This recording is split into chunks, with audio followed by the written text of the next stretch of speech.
December 7th, 1941, a date which will live in infamy. The United States of America was suddenly and deliberately attacked.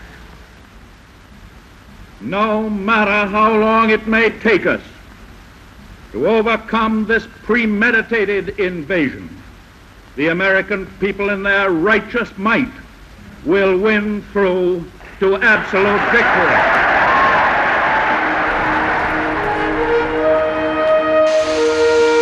President Roosevelt told an America shocked out of its isolation and innocence that in order to win this war, every man, woman, and child would have to become part of the fight.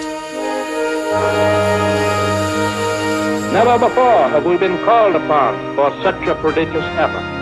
Never before have we had so little time in which to do so much.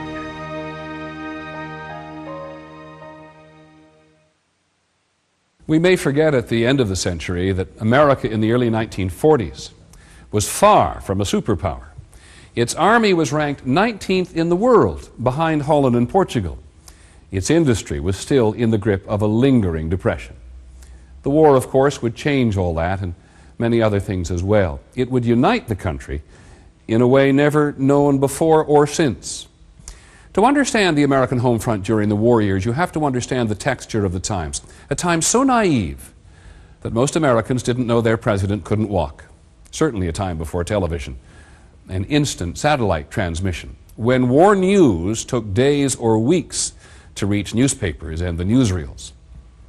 The survival of democracy was by no means assured.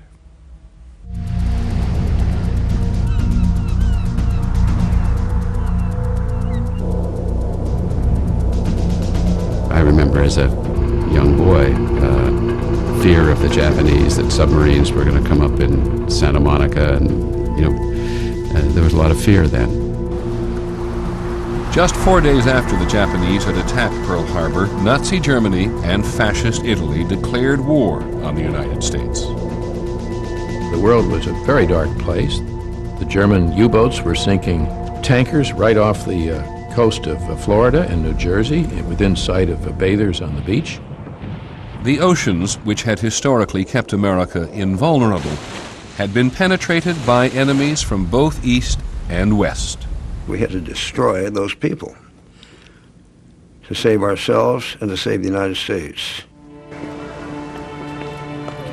Then we all rushed off to the recruiting stations. Everybody I knew who was my age or close to it was in the services. If you were brave, you were in the Marine Corps. Everybody was in one thing or another, and almost all of us were in the Army. The Axis had to be defeated, and we knew that nobody was going to do it except us. Yeah, my father went to war, and he was managed a little grocery store, IGA grocery store, and he went to Springfield, Missouri to go through basic training.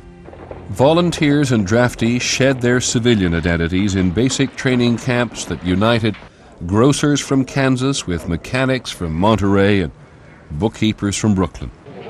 Within 6 months, many would be sent to battlefields around the world, leaving behind parents, wives, and children.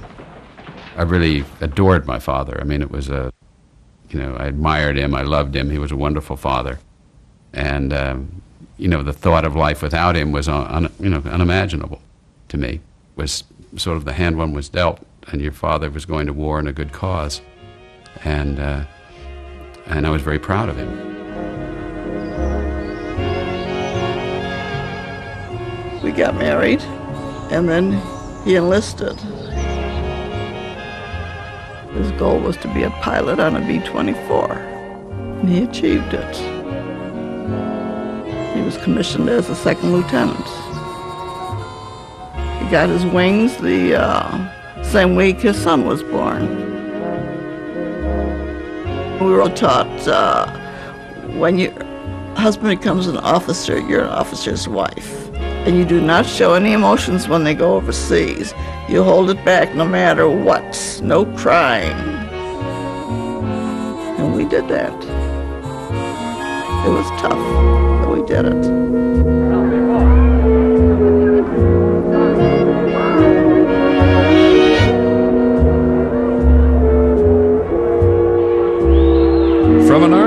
300,000 in 1940, American armed forces would swell to 15 million. At the beginning of the war, there was considerable fear that these hastily assembled citizen soldiers could hold their own against a highly trained and heavily equipped enemy. News from the front had not been good. 3 months after Pearl Harbor, the Japanese had inflicted a series of humiliating defeats on an America whose confidence was shaken. On February 23, 1942, the President tried to calm and to rally a frightened nation. This is war. The American people want to know and will be told the general trend of how the war is going. The President had asked every American to follow his speech on a map. I had huge maps on my wall from the backs of newspapers. I marked it with crayon, and I remember putting arrows and X's and circling towns. We Americans have been compelled to yield ground, but we will regain it. I remember his confidence and the tone of his voice and the closeness that you felt to him. He was a beacon of light. Oh boy, when he came on the radio. Soon, we and not our enemies will have the offensive. We, not they, will win the final battle.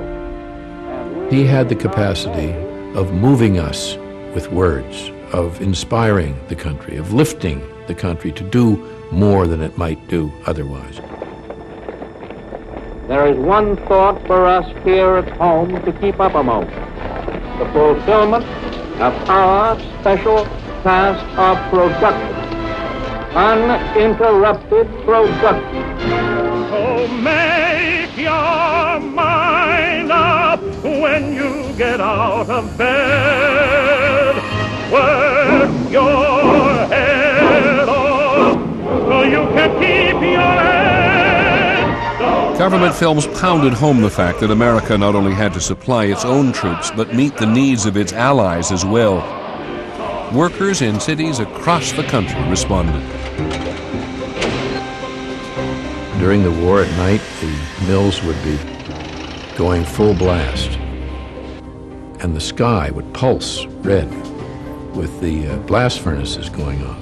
And we were told at school, and we heard on the radio and saw in the newspapers that Pittsburgh was helping to win the war.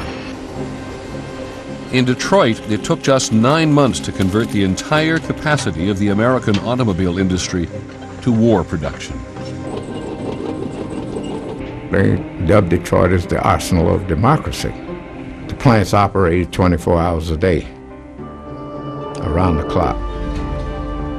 You had bombers coming off the line every 5 minutes. Work till they almost fall out, then somebody take your place.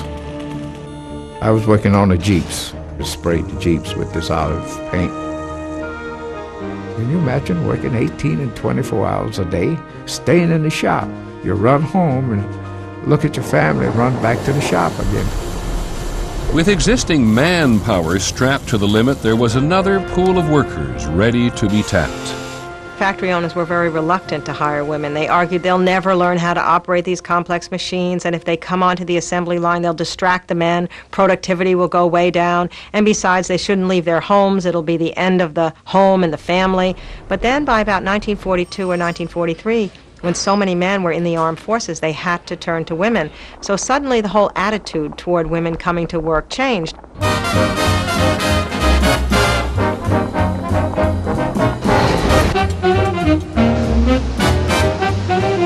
Between 1940 and 1944, the number of women in war-related industries rose 460% to a high of 19 million, a full third of the entire civilian workforce. Half of those women were wives and mothers who had never held jobs before.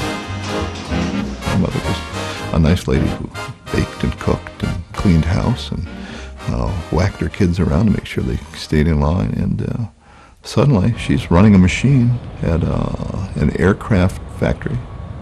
She felt she needed to do something. I think there was an underlying, unexpressed kind of patriotism, not the kind that waves flags, but it was the kind that loved our lives, that loved our country, and we all worked for one reason, to get those airplanes in the sky. In Boeing's Seattle plant, half the workers were women. In just 4 years, they turned out over 12,000 B-17 bombers. They call it the Flying Fortress. Most awesome plane. Oh, what a feeling of accomplishment. Even if you only did the riveting and on part of it, they couldn't have done it without you. I became an ABS welder, top of the line. I wore a leather suit. I had a helmet with glasses through it. I pulled this down and I could see through the glass in the helmet. I had a acetylene torch to join pieces of steel together. I was determined that I was going to build ships to show Japan that we would hit back.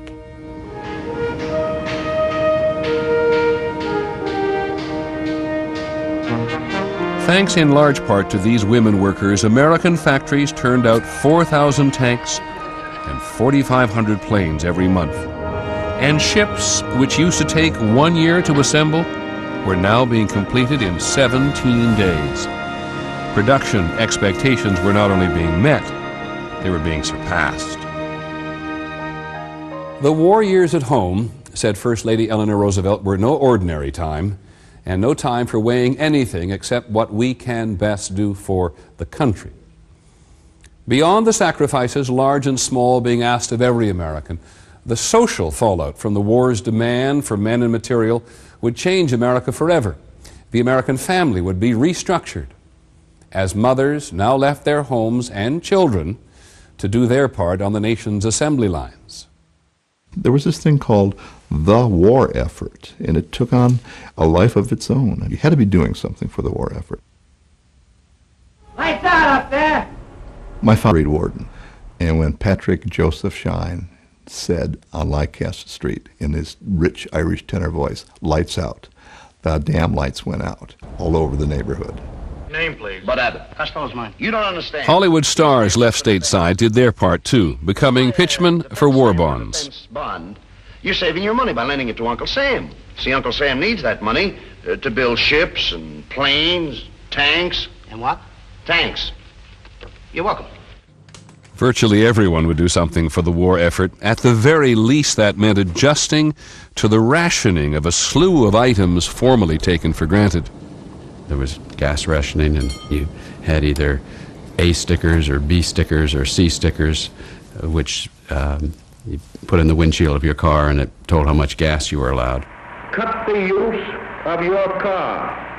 Save its tires by driving slowly and by driving less. The president appealed to a national sense of collective sacrifice, asking Americans not only to do without, but to actively collect the materials of war. Turn in all the old rubber anywhere and everywhere. People sent in their rubber toys from their dogs that had died with a letter saying this was Snuffy's favorite toy and please contribute to the rubber scrap dog.